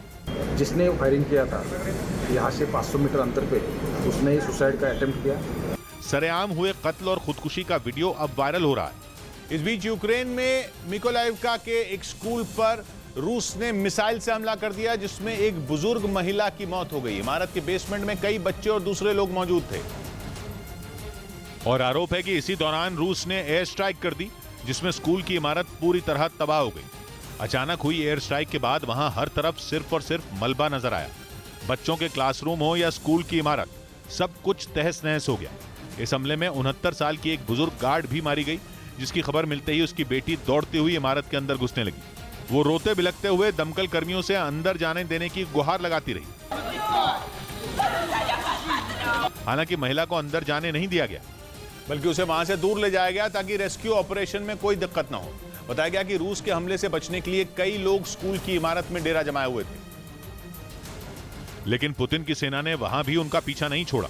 हमला इतना ताकतवर था कि पलक झपकते ही स्कूल ध्वस्त हो गया। मिसाइल अटैक की जानकारी मिलते ही दमकल विभाग के कर्मचारी फौरन मौके पर पहुंच गए और उन्होंने कटर और क्रेन की मदद से मलबे और टूटे दरवाजों को हटाने का काम शुरू कर दिया। फिर इमारत में फंसे लोगों को एक एक कर बाहर निकाला गया। 3 दिन पहले ही रूस के इज़्वस्क शहर में एक स्कूल को निशाना बनाया गया था और वहां हुई फायरिंग में 7 बच्चों समेत 13 लोग मारे गए थे। इधर महाराष्ट्र के अकोला में बिना इजाजत लड़कियों की फोटो खींचना आरोपियों को महंगा पड़ गया। महाराष्ट्र के अकोला में एक गरबा कार्यक्रम के दौरान 4 लड़कों पर बिना इजाजत लड़कियों की फोटो खींचने का आरोप लगा, जिसके बाद वहां मौजूद कुछ लोगों ने उनकी पिटाई कर दी और फिर उन्हें पुलिस के हवाले कर दिया। कानपुर में एक बिल्डिंग के कुछ हिस्से में आग लग गई, जिसके बाद वहां पहुंची दमकल की गाड़ियों ने किसी तरह आग को बुझाया और वहां फंसे लोगों को सुरक्षित बाहर निकाला। टाइम मैगजीन ने दुनिया के उभरते सितारों की एक सूची जारी की। इस टाइम 100 नेक्स्ट की लिस्ट में जियो के चेयरमैन आकाश अंबानी को भी शामिल किया गया। इस बीच खबर है कि मध्य प्रदेश के कुनो नेशनल पार्क में अफ्रीकी देश नामीबिया से लाए गए चीतों की सुरक्षा कुत्ते करेंगे, जिन्हें हरियाणा के पंचकुला में खास ट्रेनिंग दी जा रही है। और आईटीबीपी के जवान जर्मन शेफर्ड नस्ल के कुत्तों की एक टीम को अलग अलग जानवरों की खाल और हड्डियों को पहचानना सिखा रहे हैं। ट्रेनिंग पूरी होने के बाद जर्मन शेफर्ड नस्ल के इन कुत्तों को कुनो नेशनल पार्क भेज दिया जाएगा, जहां ये उन 8 चीतों को शिकारियों से बचाने का जिम्मा संभालेंगे, जिन्हें 17 सितंबर को वहां छोड़ा गया था। कहीं से भी वो जाएगा, पहुंचा कोई गेट से जाएगा, किसी भी एक्सिस से जाएगा, तो ये डॉग जो है उसको सर्च कर सकते हैं। असल में करीब 70 साल बाद भारत में चीतों की वापसी हुई है और सरकार उनकी सुरक्षा में किसी तरह की कोताही नहीं बरतना चाहती। इसीलिए चीतों की सुरक्षा के लिए कुत्तों को कड़ी ट्रेनिंग दी जा रही है, ताकि उनकी तैनाती के बाद कोई भी तस्कर शिकार करने के मकसद से चीतों के आसपास न भटक पाए। उधर अंडमान निकोबार द्वीप समूह की राजधानी पोर्ट ब्लेयर में इंजीनियरिंग की छात्रों को धरने से उठाने में पुलिस के पसीने छूट गए। छात्रों का आरोप है कि उनका इंजीनियरिंग इंस्टीट्यूट भ्रष्टाचार का अड्डा बन चुका है और पिछले 3 साल से वहां कोई परीक्षा नहीं हुई, जिसके विरोध में छात्र पिछले कुछ दिनों से धरने पर बैठे थे। लेकिन हंगामा तब खड़ा हो गया जब पुलिस ने उन्हें हटाने के लिए उन पर वाटर कैनन का इस्तेमाल शुरू कर दिया। इससे पहले धरने पर बैठे छात्रों को पुलिस के जवान जबरन हटाने की कोशिश करते दिखे, लेकिन छात्रों ने भी पुलिस के आगे घुटने नहीं टेके। तमाम कोशिशों के बाद जब छात्र नहीं हटे तो पुलिस ने उन पर वाटर कैनन का इस्तेमाल शुरू कर दिया।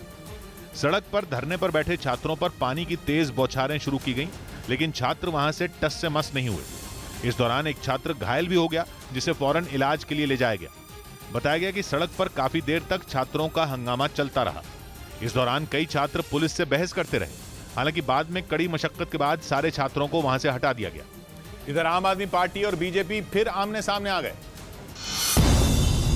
दिल्ली बीजेपी के कुछ नेताओं ने सोशल मीडिया पर एक वीडियो शेयर किया और सीएम केजरीवाल पर एनडीएमसी की बैठक बीच में ही छोड़कर जाने का आरोप लगाया। आप में अपनी बात सुनने की हिम्मत नहीं है क्या अरविंद केजरीवाल जी? इस वीडियो के बहाने बीजेपी ने आम आदमी पार्टी पर जनता के सवालों से भागने का आरोप लगा दिया कि आप सिर्फ जनता के सामने प्रचार और प्रचार उसी में मस्त रहते हैं।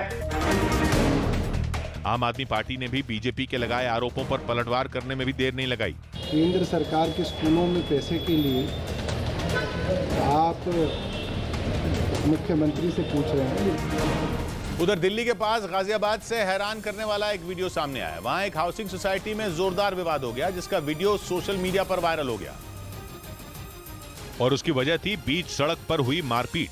वीडियो में एक लोहे के गेट के सामने कुछ सिक्योरिटी गार्ड दो लोगों को बुरी तरह पीटते नजर आए। इनमें कुछ के हाथों में डंडे भी थे, जिसके बाद उन्हें बचाने के लिए आसपास के लोगों ने उन्हें गेट के बाहर खींच लिया।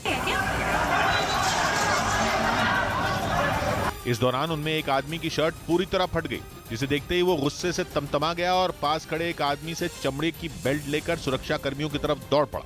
इसके बाद जो हुआ, ब्रेक के बाद मतलब $1 बिलियन यानी 88,000 करोड़ रुपए के और हथियार देने वाला है। पिछले महीने अमेरिका ने यह ऐलान किया था कि वो 8,000 करोड़ रुपए के गोला बारूद और हथियार यूक्रेन को देने वाला है।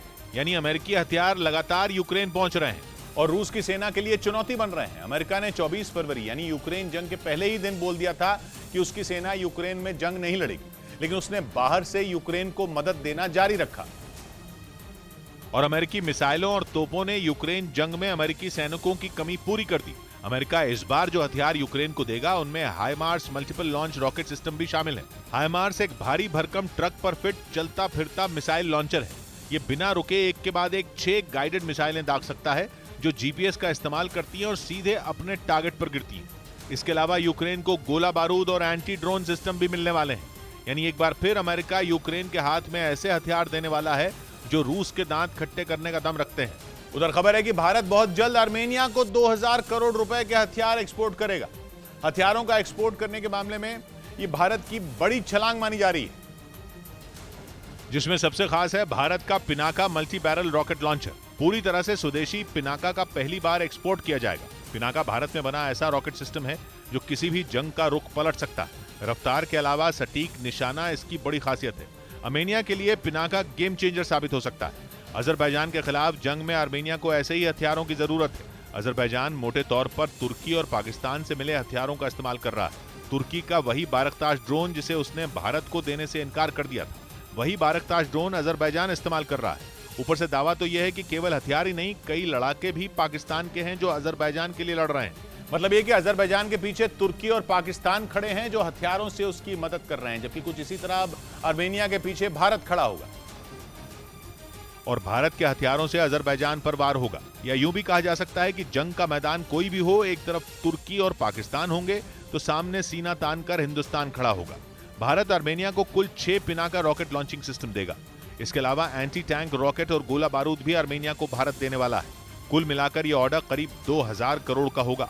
भारत के लिए ये एक बड़ी जीत मानी जा रही है। भारत का लक्ष्य है कि 2025 तक हथियारों का एक्सपोर्ट 35,000 करोड़ तक पहुंचाया जाए। पिछले साल रक्षा से जुड़े उपकरणों के निर्यात का आंकड़ा 13,000 करोड़ का रहा था। मतलब ये कि हथियारों के एक्सपोर्ट के मामले में भारत तेजी से आगे बढ़ रहा है। यूक्रेन में अपने और 3 लाख सैनिक उतारने के फरमान के बाद अमेरिका ने अपनी इंटेलिजेंस एजेंसियां पुतिन के पीछे लगा दी हैं। अमेरिका को डर है कि अब पुतिन कुछ भी कर सकते हैं, वो वाकई परमाणु बम का बटन दबा सकते हैं। इसलिए अमेरिका पुतिन की हर चाल पर नजर गड़ाए बैठा है ताकि वक्त रहते रूस के परमाणु हमला करने की भनक लग सके और उससे निपटने की तैयारी पहले से ही की जा सके। बताया गया कि अमेरिका की खुफिया एजेंसियों के चीफ यूक्रेन में फ्रंटलाइन पर रूस की सेना पर नजर रखने के लिए कमर्शियल सैटेलाइटों का इस्तेमाल कर रहे हैं, ताकि अगर रूस परमाणु बम दागने की तैयारी करे तो अमेरिका को तुरंत पता चल जाए। इतना ही नहीं, पोलैंड और लिथुआनिया के बीच बसा रूस का कलिनिनग्राद प्रांत भी रडार पर है। वहां होने वाली एक एक हलचल को बारीकी से देखा जा रहा है। ऐसा इसलिए क्योंकि कलिनिनग्राद हाइपरसोनिक मिसाइलों और दोहरे इस्तेमाल वाले हथियारों का गोदाम है। हाल के सालों में रूस ने कलिनिनग्राद में अपनी मिसाइल स्टोरेज साइट काफी अपग्रेड की है, जिससे पश्चिमी देशों को आशंका है कि वहां रूस के परमाणु हथियारों का जखीरा है। असल में इस महीने यूक्रेन की सेना के सिर उठाने के बाद रूस को वहां तगड़ा झटका लगा है और ऐसा लग रहा है कि पुतिन बुरी तरह झल्ला गए। और पुतिन के मोबिलाइजेशन ऑर्डर के पीछे भी उनकी बौखलाहट को ही वजह माना जा रहा है।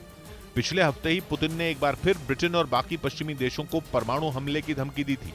वैसे यूक्रेन पर हमला करने से पहले भी पुतिन ने अपनी परमाणु ताकत का दम भरा था और जंग छिड़ने के बाद से वो रह रहकर अपने परमाणु हथियारों का जिक्र छेड़ रहे हैं। लेकिन वो कहते हैं ना कि जो गरजते हैं वो बरसते नहीं। ऐसे में कहीं इस बार पश्चिमी देश पुतिन की चेतावनी को गीदड़ भभकी न समझ लें, इसलिए पुतिन ने इस बार धमकी देने के साथ ये भी कह दिया कि ये कोई झांसा नहीं है।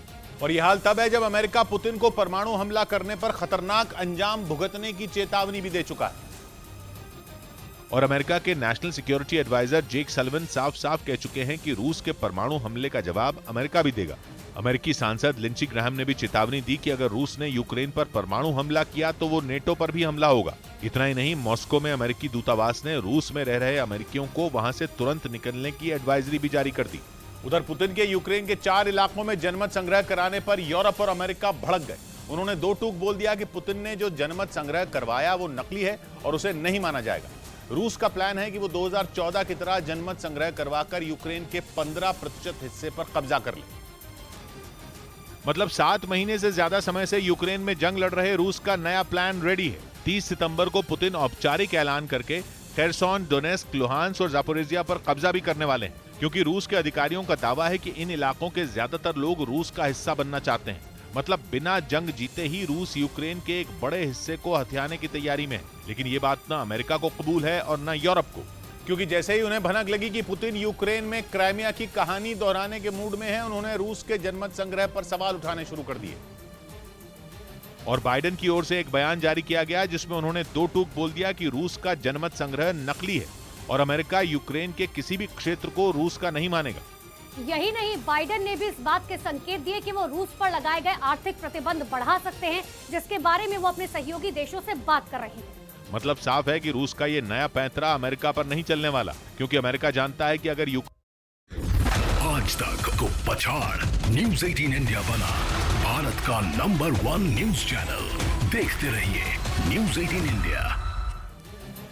दिल्ली के पास गाजियाबाद से हैरान करने वाला एक वीडियो सामने आया। वहां एक हाउसिंग सोसाइटी में जोरदार विवाद हो गया, जिसका वीडियो सोशल मीडिया पर वायरल हो गया। और उसकी वजह थी बीच सड़क पर हुई मारपीट। वीडियो में एक लोहे के गेट के सामने कुछ सिक्योरिटी गार्ड 2 लोगों को बुरी तरह पीटते नजर आए। इनमें कुछ के हाथों में डंडे भी थे, जिसके बाद उन्हें बचाने के लिए आसपास के लोगों ने उन्हें गेट के बाहर खींच लिया। इस दौरान उनमें एक आदमी की शर्ट पूरी तरह फट गई, जिसे देखते ही वो गुस्से से तमतमा गया और पास खड़े एक आदमी से चमड़े की बेल्ट लेकर सुरक्षा कर्मियों की तरफ दौड़ पड़ा।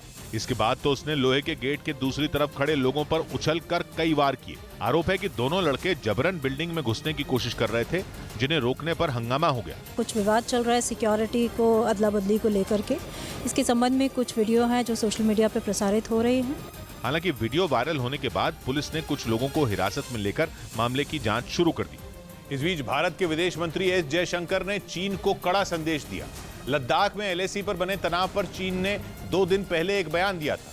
चीन की तरफ से कहा गया था कि एलएसी पर हालात सामान्य हो रहे हैं और दोनों मुल्कों के बीच 2020 वाले गलवान हिंसा जैसे हालात नहीं है। चीन की तरफ से बयान आया था कि भारत और चीन अब उस दौर से आगे निकल गए हैं। चीन की तरफ से आए इस बयान को भारत के साथ हालात सामान्य करने की कोशिश के तौर पर देखा जा रहा था।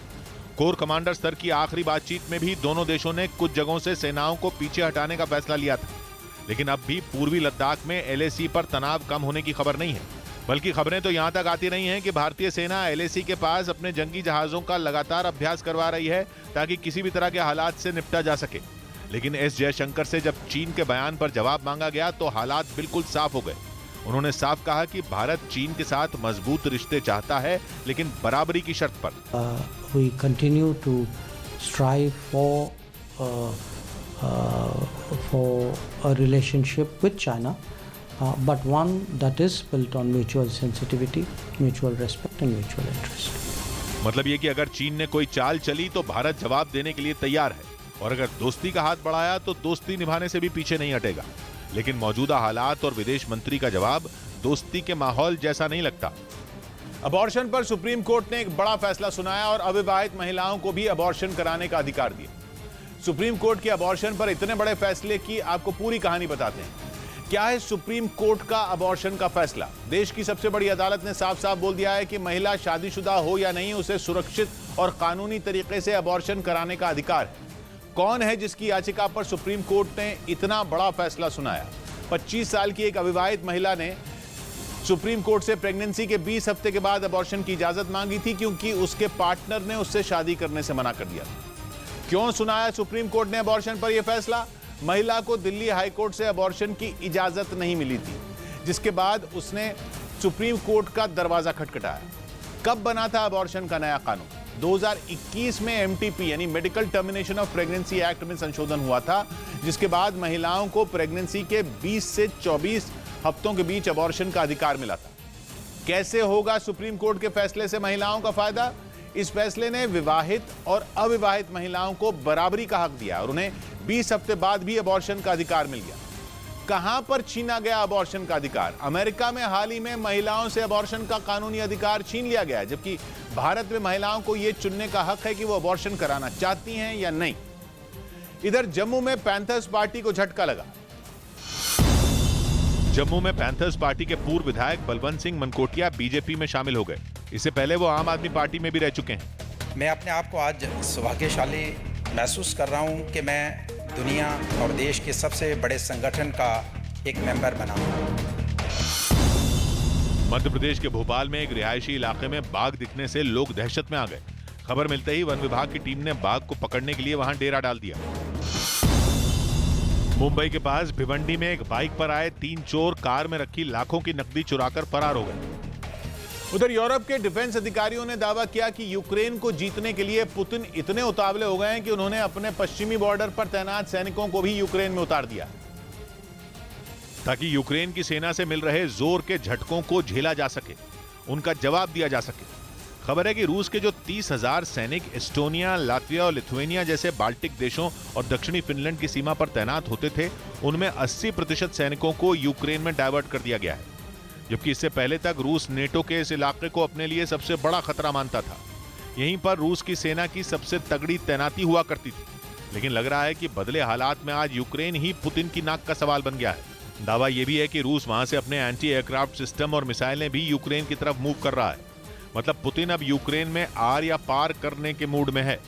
पिछले हफ्ते ही पुतिन यूक्रेन का युद्ध जीतने के लिए अपनी सेना को मोबिलाइजेशन का आदेश भी दे चुके हैं। दूसरे विश्व युद्ध के बाद रूस का यह पहला पब्लिक मोबिलाइजेशन है।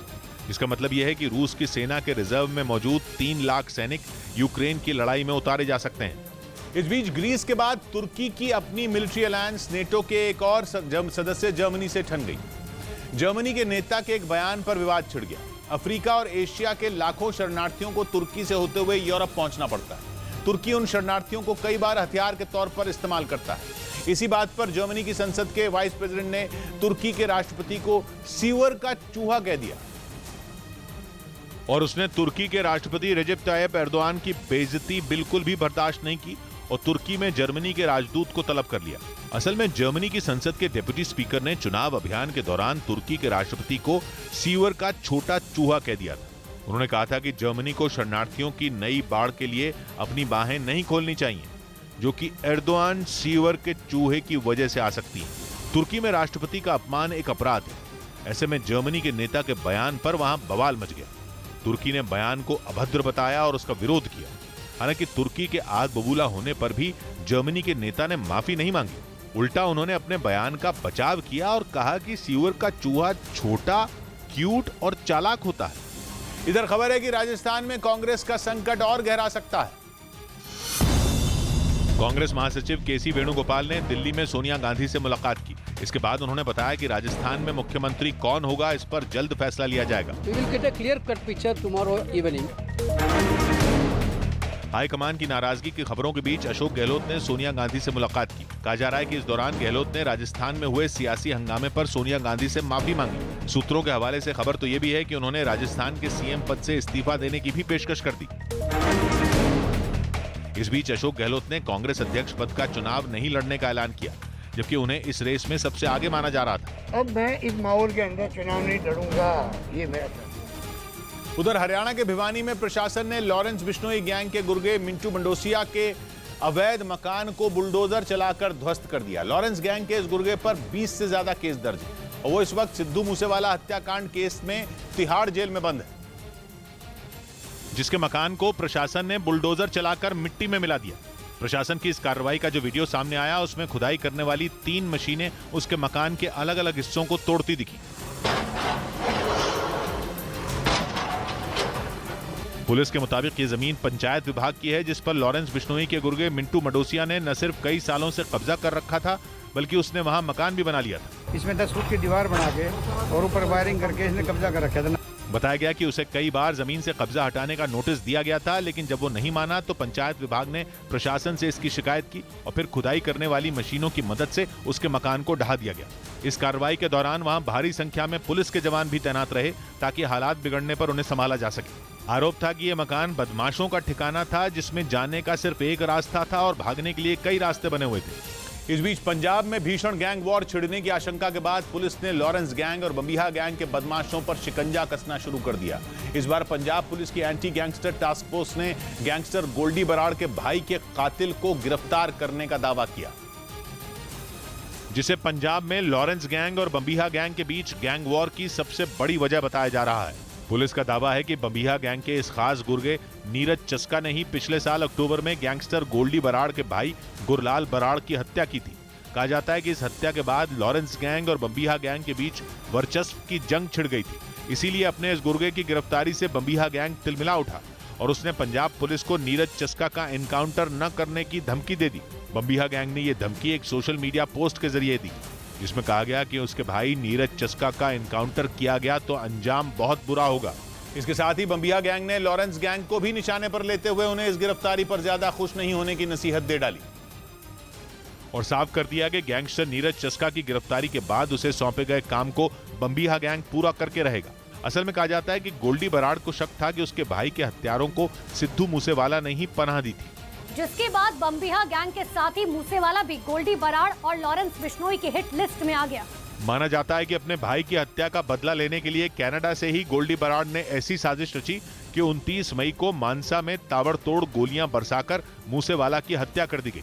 इस साजिश में उसे लॉरेंस बिश्नोई का भी साथ मिला। इसके साथ ही गैंगस्टर जग्गू भगवानपुरिया का भी नाम इस हत्याकांड में आया और कहा जाता है कि मूसेवाला की हत्या के बाद से ही गोल्डी बराड़ और उसके साथी बंबिहा गैंग के निशाने पर हैं और बंबिहा गैंग इस हत्याकांड से जुड़े एक आदमी से बदला लेने की तैयारी कर चुका है। इसीलिए वो सोशल मीडिया पोस्ट के जरिए लगातार मूसेवाला की हत्या की साजिश रचने वाले सभी लोगों को खुली धमकी दे रहा है। बंबिहा गैंग विदेश में बैठे लॉरेंस बिश्नोई के दोस्त गोल्डी बराड़ को भी पंजाब आने का चैलेंज दे चुका है, जिसके बाद पंजाब में गैंग वॉर छिड़ने की आशंका जताई जा रही है। करीब 1 महीने पहले ही केंद्रीय गृह मंत्रालय ने पंजाब के डीजीपी को चिट्ठी लिखकर अलर्ट किया था कि पेशी के दौरान लॉरेंस बिश्नोई और जग्गू भगवानपुरिया पर हमला हो सकता है। यही नहीं, आशंका तो ये भी जताई गई थी कि बंबिहा गैंग जेल में भी इन दोनों की हत्या करवा सकता है। कहा जाता है कि इसके बाद पंजाब पुलिस ने दोनों की सुरक्षा भी बढ़ा दी थी, क्योंकि पंजाब पुलिस ये अच्छी तरह जानती है कि लॉरेंस या जग्गू भगवानपुरिया दोनों में किसी पर भी हमला हुआ तो बड़ी गैंग वॉर छिड़ जाएगी। इसीलिए वो किसी तरह का जोखिम नहीं उठाना चाहती और उसने इन दोनों गैंग से जुड़े बदमाशों की धरपकड़ का अभियान तेज कर दिया, क्योंकि कहा जा रहा है कि लॉरेंस गैंग को मात देने के लिए बंबिहा गैंग अपने गुर्गों की संख्या बढ़ाने में जुट चुका है, जिसके लिए पिछले दिनों उसने बाकायदा सोशल मीडिया पर एक व्हाट्सएप नंबर भी जारी किया था और अपने गैंग के साथ जुड़ने के लिए बदमाशों से उस नंबर पर मैसेज करने को कहा था। माना जा रहा है कि इससे बंबिहा गैंग की ताकत और बढ़ जाएगी, जो पंजाब पुलिस के लिए किसी बड़े सिरदर्द से कम नहीं होगा, क्योंकि मूसेवाला हत्याकांड के बाद पुलिस लॉरेंस गैंग के गुर्गों से ही निपटने में जुटी है और ऐसे में बंबिहा गैंग ने बदमाशों की भर्ती के बाद गैंग वॉर छेड़ दी तो फिर पंजाब पुलिस की परेशानी बढ़ सकती है। ब्रेकिंग न्यूज है पीएफआई पर सरकार के एक्शन पर। दिल्ली में पीएफआई के 3 ठिकानों को सील किया गया है। केंद्र सरकार के आदेश के बाद दिल्ली पुलिस ने पीएफआई के इन तीनों ठिकानों पर कार्रवाई की है। इससे पहले सरकार पीएफआई और उसके सारे सहयोगी संगठनों पर प्रतिबंध लगा चुकी है। जिन 3 प्रॉपर्टी पर दिल्ली में कार्रवाई हुई है वो इन्हीं संगठनों से जुड़ी बताई जा रही है। अमित पांडे हमारे साथ जुड़ रहे हैं। अमित, और क्या पता चल रहा है? देखिए, जो 3 प्रॉपर्टी जो सील हुई हैं उनमें 6 प्रॉक्सी संगठन जो पीएफआई के थे उनकी गतिविधियां चलती थी और पुलिस के मुताबिक अब चूंकि बैन लग गया है इस संगठन पर, जो लिहाजा यहाँ पर कोई भी गतिविधियां नहीं हो सकती, इसलिए इनको बैन किया गया। आने वाले दिनों में न केवल दिल्ली में बल्कि देश भर में इसी तरीके से पीएफआई और उसके संगठनों से जुड़ी प्रॉपर्टी का सील होने का और उन पर अंकुश लगाने का सिलसिला लगातार जारी रहेगा। जी, शुक्रिया अमित आपका। इधर बीजेपी नेता नरेंद्र मेहता को बॉम्बे हाईकोर्ट से राहत नहीं मिली। बॉम्बे हाईकोर्ट से बीजेपी के पूर्व विधायक नरेंद्र मेहता को बड़ा झटका लगा। अदालत ने मीरा रोड इलाके में उनके क्लब में बने अवैध निर्माण को 2 महीने के अंदर तोड़ने का आदेश दे दिया। यूपी के लखीमपुर में बीच सड़क पर अचानक एक मगरमच्छ आ गया, जिसके बाद वहां से गुजरने वाले लोगों को अपना रास्ता बदलना पड़ा। बिहार के बेगूसराय में पुलिस ने एक कंटेनर से बड़ी मात्रा में विदेशी शराब बरामद की। साथ ही इस मामले में एक आदमी को गिरफ्तार कर लिया गया। इस बीच भारत के खिलाफ चीन और पाकिस्तान की एक बड़ी साजिश की जानकारी सामने आई। पता चला है कि चीन लगातार पाकिस्तान की नौसेना को मजबूत करने में लगा है, ताकि भारत की नौसेना को हर वक्त दबाव में रखा जा सके। पता चला है कि चीन इस बार बंगाल की खाड़ी और हिंद महासागर में ही नहीं बल्कि अरब सागर में भी गड़बड़ी फैलाने की कोशिश में लगा है। इसके लिए उसने एक नई नीति पर काम शुरू किया है। इस बार चीन की कोशिश सीधा मैदान में अपने जंगी जहाजों को उतारने की नहीं है, बल्कि पाकिस्तान को अपनी उंगलियों के इशारे पर नचाने की है। वो पाकिस्तान की नौसेना को अपनी मुट्ठी में बंद करना चाहता है। इसके लिए चीन की सरकार पिछले कई साल से जाल बुनने में लगी है। धीरे धीरे वो पाकिस्तान की फौज को पूरी तरह काबू में करना चाहती है। सैनिकों से लेकर नावों तक और जहाजों से लेकर पनडुब्बी तक चीन की कोशिश है कि पाकिस्तान की हर जरूरत पूरी की जाए, ताकि वो पाकिस्तान को अपने एहसान तले पूरी तरह दबाने में कामयाब हो जाए। इसीलिए दावा किया जा रहा है कि पाकिस्तान की नौसेना का समुद्र में अचानक पहले से ज्यादा सक्रिय होना चीन के गेम प्लान का हिस्सा हो सकता है, ताकि वो भारत के 3 ओर समुद्र में एक घेरा बना पाए।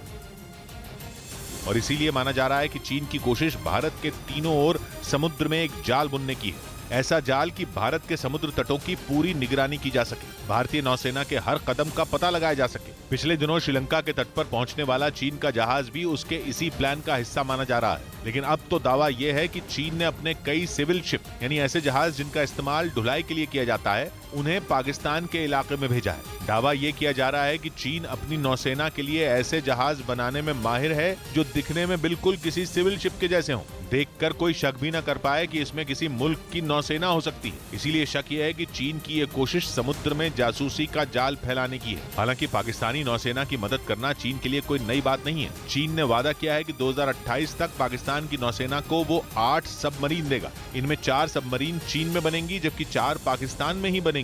इनमें कुछ सबमरीन तो पाकिस्तान को मिलने की भी खबर है। उधर खबर है कि अगर यूरोप में ऊर्जा संकट बढ़ा तो वहां मोबाइल फोन बंद हो जाएंगे, क्योंकि उन्हें चार्ज करने के लिए वहां बिजली ही नहीं होगी। इसकी सबसे बड़ी वजह है रूस की ओर से यूरोप को की जाने वाली गैस सप्लाई का रुकना, जो यूरोप को केवल अंधेरे में नहीं डुबोएगी बल्कि वहां की टेलीकॉम इंडस्ट्री का भी भट्टा बैठा देगी। यानी पुतिन का यूरोप को गैस सप्लाई बंद करना यूरोप के लिए एक ऐसी मुसीबत बन गया है जिससे वो निकल ही नहीं पा रहा। सर्दियां नजदीक आने पर तो टेंशन और बढ़ने वाली है, क्योंकि खबर है कि यूरोप के ज्यादातर देशों के पास पावर कट से निपटने के लिए दूसरा कोई बैकअप ही नहीं है। और इसीलिए यूरोप की 4 बड़ी टेलीकॉम कंपनियों ने दावा किया कि बिजली संकट दूर नहीं हुआ तो यूरोप में मोबाइल फोन बंद हो जाएंगे। यानी यूरोप अंधेरे में डूबने के साथ साथ कम्युनिकेशन सिस्टम से भी हाथ धो बैठेगा, क्योंकि इस बात के दूर दूर तक कोई आसार नहीं है कि रूस यूरोप को गैस की सप्लाई दोबारा शुरू करे। कम से कम यूक्रेन जंग का कोई नतीजा निकलने तक तो बिल्कुल नहीं, क्योंकि ऊर्जा संकट से जूझने के बावजूद यूरोप के देश यूक्रेन के साथ हैं और रूस पर बैन लगाए जा रहे हैं, जिसने पुतिन को मजबूर कर दिया कि वो अपने देश की गैस को हथियार की तरह इस्तेमाल करें। वैसे फ्रांस, स्वीडन और जर्मनी जैसे देशों की टेलीकॉम कंपनियां मुसीबत का हल ढूंढ रही हैं और मोबाइल को मॉडिफाई करने में जुटी हैं ताकि वो कम बिजली में भी काम कर सकें। लेकिन फ्रांस की एक टेलीकॉम कंपनी का मानना है कि ये काम इतना आसान नहीं होगा, क्योंकि फिलहाल केवल 2 घंटे के पावर बैकअप की सुविधा ही दी जा सकती है। यानी चुनौती बड़ी है और समय कम। सर्दियां सर पर हैं और रूस को मनाना मुश्किल है। या यूं कहें कि यूरोप के ऊर्जा संकट का हल निकालना करीब करीब नामुमकिन लग रहा, क्योंकि अमेरिका जैसे देश यूरोप को हथियार तो दे सकते हैं लेकिन गैस नहीं। इधर महाराष्ट्र के पुणे में एक तेज रफ्तार ट्रक की टक्कर से एक ऑटो सवार की मौत हो गई। हुआ कुछ यूं कि ट्रक की टक्कर एक स्कूटर से हुई जो एक पेड़ से टकराया और वो पेड़ वहां खड़े एक ऑटो पर जा गिरा, जिसका वीडियो सीसीटीवी कैमरे में रिकॉर्ड हो गया, जिसमें दिखा कि एक तेज रफ्तार ट्रक सीधा पेड़ से जा टकराया और टक्कर इतनी जबरदस्त थी कि पेड़ सीधा उखड़कर आगे खड़े ऑटो पर गिर गया। इस हादसे में ऑटो की छत से लेकर उसके शीशे तक टूट गए और उस ऑटो के ड्राइवर की मौत हो गई। बताया गया कि इस हादसे में 3 लोग घायल भी हो गए, जिन्हें वहां मौजूद लोगों ने अस्पताल पहुंचाया। साथ ही पुलिस ने ट्रक के ड्राइवर को हिरासत में ले लिया। इस बीच महाराष्ट्र के सोलापुर में बारिश से हालात बिगड़ गए। महाराष्ट्र के सोलापुर में हुई भारी बारिश की वजह से सड़कों पर पानी भर गया। ऐसे में वहां सड़क पार करने के दौरान कुछ लोग सैलाब में फंस गए, जिन्हें किसी तरह बाहर निकाला गया। दिल्ली के सुल्तानपुरी इलाके में मामूली विवाद में एक आदमी की चाकू मारकर हत्या करने का मामला सामने आया। बताया गया कि हत्या में शामिल सभी आरोपी नाबालिग हैं। नवी मुंबई में पैसों के लेन देन के लिए हुए झगड़े में कुछ लोगों पर एक आदमी के साथ मारपीट करने का आरोप लगा। उधर झारखंड के धनबाद में अवैध कब्जा हटाए जाने के विरोध में कई दुकानदार सड़कों पर उतर आए। आरोप है कि इन दुकानदारों ने फुटपाथ पर अवैध तरीके से दुकानें खोली हुई थी, जिन्हें हटाने के लिए जब धनबाद नगर निगम की टीम वहां पहुंची तो सभी दुकानदार इकट्ठा हो गए। उन्होंने इस कार्रवाई के खिलाफ जमकर नारेबाजी की। फुटपाथ से दुकानों को हटाने के लिए वहां खुदाई करने वाली एक मशीन को भी बुलाया गया था, जिसे घेरकर गुस्साए दुकानदार खड़े हो गए। काफी देर तक वहां हंगामा चलता रहा और वो उसके सामने से हटने को तैयार नहीं हुए। ऐसे में पुलिस वालों को उन पर सख्ती दिखानी पड़ी। नगर निगम की कार्रवाई से नाराज दुकानदारों ने चेतावनी दी कि वो इस मुद्दे पर मुख्यमंत्री से जाकर मिलेंगे। कुछ करेंगे, बांट के पूरा शहर के लोगों को ले चलके। बवाल के बीच धनबाद नगर निगम की कार्रवाई जारी रही। इस दौरान तमाम पुलिस वालों और अधिकारियों की मौजूदगी में फुटपाथ से कई दुकानों को हटा दिया गया। इधर खबर है कि जम्मू कश्मीर में जल्द ही बेहद ताकतवर फाइटर जेट रफाल की तैनाती हो सकती है और ऐसा हुआ तो पाकिस्तान की टेंशन बहुत ज्यादा बढ़ जाएगी, क्योंकि सूत्रों का दावा है कि राफाल लड़ाकू विमानों को श्रीनगर एयरबेस पर तैनात किया जा सकता है। असल में वहां पहले से तैनात MiG-21 की एक स्क्वाड्रन आने वाले दिनों में रिटायर हो रही है, जिसकी जगह मोर्चा संभालने के लिए राफाल की एक स्क्वाड्रन को वहां भेजा जा सकता है। हालांकि भारतीय वायुसेना की ओर से फिलहाल इनकी तैनाती की आधिकारिक घोषणा नहीं की गई है, लेकिन इनकी तैनाती की खबरों ने ही पाकिस्तान के होश उड़ा दिए। और अगर राफाल की श्रीनगर में तैनाती हो गई तो सेना के लिए पाकिस्तान की किसी भी हरकत का मुंह तोड़ जवाब देना आसान हो जाएगा, क्योंकि राफाल अपने वजन से दुगने वजन के हथियार लेकर उड़ सकता है और राफाल की ताकत को बढ़ाती है मीटियोर मिसाइल, जो हवा से हवा में मार करती है और 150 किलोमीटर दूर से दुश्मन के लड़ाकू विमान को निशाना बना सकती है। इसके अलावा इसमें हवा से जमीन में मार करने वाली मिसाइल और परमाणु हथियार भी लोड हो सकते हैं और ऊंचाई वाले इलाकों में तो रफाल ज्यादा ताकतवर हो जाता है। वहां उसकी रफ्तार 2200 किलोमीटर प्रति घंटा हो जाती है। सबसे बड़ी बात यह कि रफाल 24,000 किलोग्राम से ज्यादा वजन लेकर टेक ऑफ कर सकता है, जबकि इसका खुद का वजन करीब 10,000 किलो है। इस बीच बिहार के पटना में अवैध खनन को लेकर 2 पक्षों के बीच जमकर फायरिंग हुई, जिसमें 4 लोग मारे गए जबकि कई लोग घायल हो गए। जिसकी जानकारी मिलते ही फौरन पुलिस पहुंच गई, लेकिन तब तक दोनों पक्षों के लोग वहां से फरार हो गए। बताया गया कि दोनों पक्षों के बीच पहले कहासुनी के बाद मामला बिगड़ा और फिर गोलियां चलने लगी, जिसमें दोनों तरफ के कई लोग मारे गए और बाकी बचे लोगों ने किसी तरह रेत के टीलों के पीछे छिपकर अपनी जान बचाई। वहीं आरोप है कि इस दौरान वहां काम करने वाले मजदूर को भी गोली लगी, जिसकी अस्पताल पहुंचने से पहले ही मौत हो गई। अगला आदमी फायर किया, शरीर में मार दिया, इसको पीछे गोली लगाया। आरोप है कि फायरिंग के बाद बदमाश शवों को नाव में लाद कर ले जाने की फिराक में थे, लेकिन इससे पहले कि वो कामयाब हो पाते वहां हंगामा मच गया, जिसकी वजह से बदमाश वहां से फरार हो गए। उधर महाराष्ट्र के मालेगांव से हैरान करने वाली कुछ तस्वीरें सामने आई। वहां मोबाइल चुराकर भाग रहे एक मोटरसाइकिल सवार की सड़क किनारे खड़ी एक गाड़ी से टक्कर हो गई। इस हादसे में मोटरसाइकिल सवार की मौके पर ही मौत हो गई, क्योंकि आरोपी की मोटरसाइकिल जैसे ही सड़क किनारे खड़ी उस गाड़ी से टकराई, वो उछलकर सड़क पर जा गिरा। इस घटना की सीसीटीवी फुटेज भी सामने आई, जिसमें दिखा कि आरोपी तेज रफ्तार से मोटरसाइकिल चला रहा था, जो गाड़ी से टकराने के बाद सड़क पर गिर गया। यह हादसा कितना भीषण था, इस बात का अंदाजा इसी बात से लगाया जा सकता है कि जिस गाड़ी से चोर टकराया उसका पिछला हिस्सा पूरी तरह टूट फूट गया। इधर 36वें राष्ट्रीय खेलों का उद्घाटन हो गया। अहमदाबाद में प्रधानमंत्री ने 36वें राष्ट्रीय खेलों का उद्घाटन किया। ये प्रतियोगिता 10 अक्टूबर तक चलेगी, जिसमें कई नामी खिलाड़ी भी हिस्सा लेंगे। जुड़ेगा इंडिया, जीतेगा इंडिया।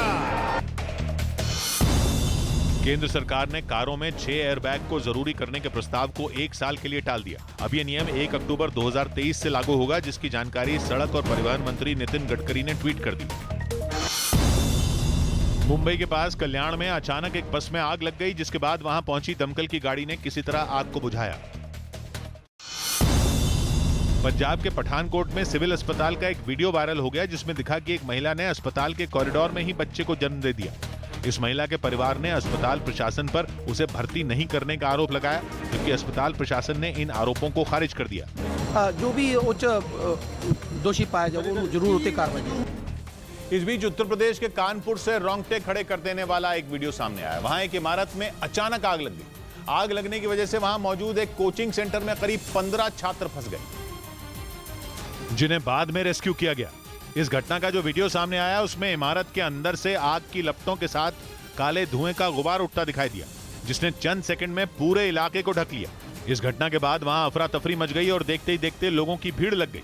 घटना की जानकारी मिलने के बाद फौरन फायर ब्रिगेड की टीम पहुंच गई, जिसके बाद जवानों ने सबसे पहले इमारत में फंसे छात्रों को बिल्डिंग से बाहर निकालना शुरू किया। जब सभी छात्रों को सुरक्षित बाहर निकाल लिया गया, उसके बाद आग बुझाने का काम शुरू किया गया, लेकिन तब तक आग इतनी ज्यादा भयानक हो चुकी थी कि उसे बुझा पाना इतना आसान भी नहीं था। हालांकि कई घंटों की मशक्कत के बाद आग पर काबू पा लिया गया। उधर खबर है कि रूस के साइबेरिया में यूक्रेन से लड़ने की तैयारी शुरू हो गई है। इसके लिए वहां के लोगों को ट्रेनिंग कैंप में जाने से पहले यूनिफॉर्म दी गई, जिनमें सर्दी और गर्मी की दोनों यूनिफॉर्म शामिल थी, जिससे यह अंदाजा लगाया गया कि यूक्रेन और रूस के बीच युद्ध काफी लंबा चलने वाला है। रूस की तरफ से जो वीडियो जारी किया गया उसमें कई सैनिक साइबेरिया के लोगों को यूनिफॉर्म और कार्ड बांटते नजर आए। ये यूनिफॉर्म बांटने का सिलसिला तब शुरू हुआ जब कुछ दिन पहले लाखों लोगों के रूस छोड़कर पड़ोसी देशों में जाने की खबर सामने आई, और वो इसलिए क्योंकि रूस में जब से पुतिन ने सैनिकों की संख्या बढ़ाने का ऐलान किया, उसके बाद से पूरे देश में हड़कंप मच गया और लोगों को इस बात का डर सताने लगा कि कहीं उन्हें भी यूक्रेन जंग की आग में न झोंक दिया जाए, जिससे बचने के लिए उन्होंने रूस को छोड़कर दूसरे देशों में ठिकाने तलाशने शुरू कर दिए थे। इधर नवरात्र पर प्रधानमंत्री गुजरात के अहमदाबाद में एक कार्यक्रम में शामिल हुए। पीएम 2 दिन के गुजरात दौरे पर हैं और इसी दौरान वो नवरात्र के एक कार्यक्रम में पहुंचे, जहां उनका स्वागत मंत्रों के उच्चारण से हुआ। लोगों के बीच पहुंचे प्रधानमंत्री नरेंद्र मोदी ने वहां मौजूद लोगों का अभिवादन किया, जिसके बाद वो सीधा पहुंचे दुर्गा प्रतिमा के सामने, जहां उन्होंने शक्ति उपासना की और नवरात्रि के मौके पर देवी दुर्गा की आरती उतारी।